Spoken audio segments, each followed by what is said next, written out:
So welcome. Now in this interview, we're going to talk about growth mindset. It's a hot topic right now, and I hear people talking about it wherever I go. If you've ever wondered what it is, what it means for your classroom, or if you and your learning community are working to boost student engagement and motivation in your classroom, this interview is for you.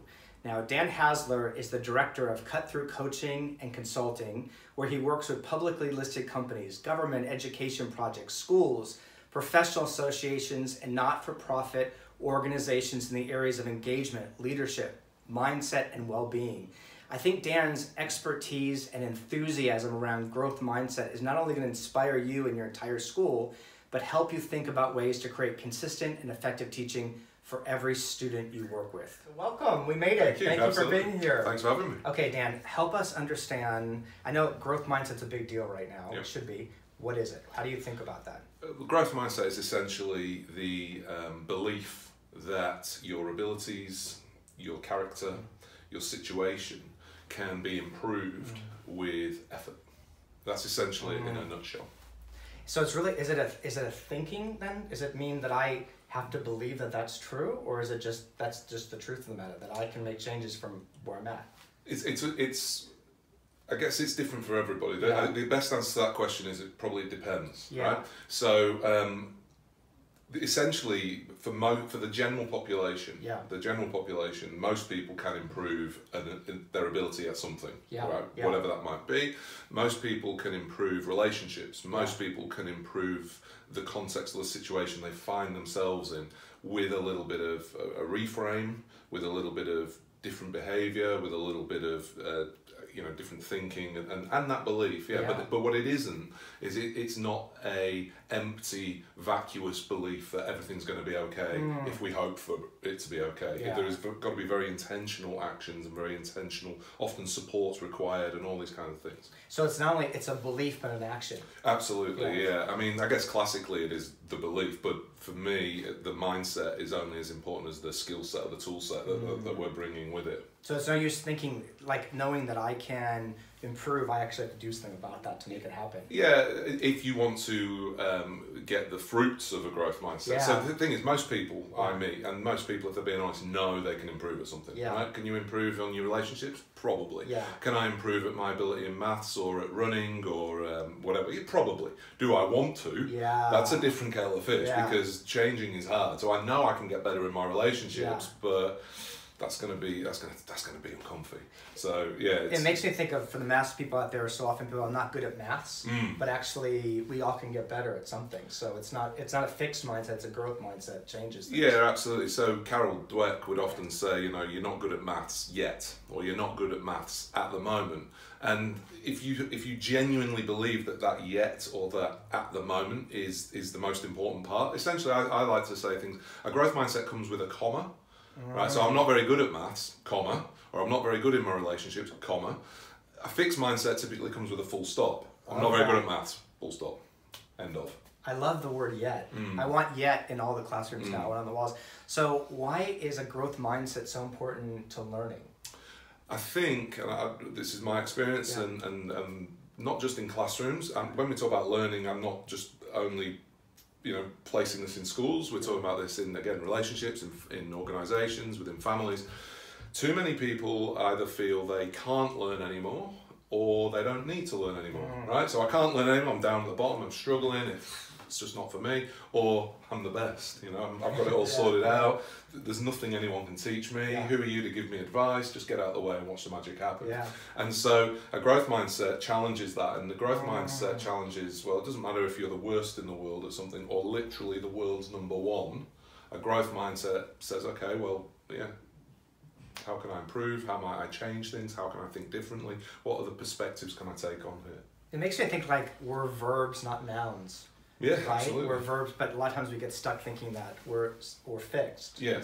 So I know we were talking earlier, a lot of times schools or systems talk about growth mindsets, but actually the structure of it limits it or actually does the opposite. Can you mention about that? Certainly. So a lot of school, and obviously we're talking predominantly about schools, so a lot of schools will say, hey Dan, we do a growth mindset. We do it. And I'm always I'm interested. What do you mean you do growth mindset, right?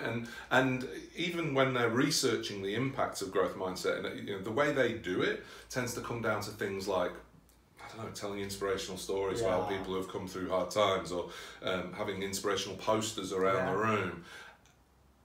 And that's it, right? They've still got the hierarchies of subjects. They've still got the reliance on grading and reporting. They're still streaming kids at very early ages. So kids, I don't know, let's say, I mean, I've got a kid in year 1 who is already evaluating herself against others because of the box she has to go to pick her readers out, because it's got a number on.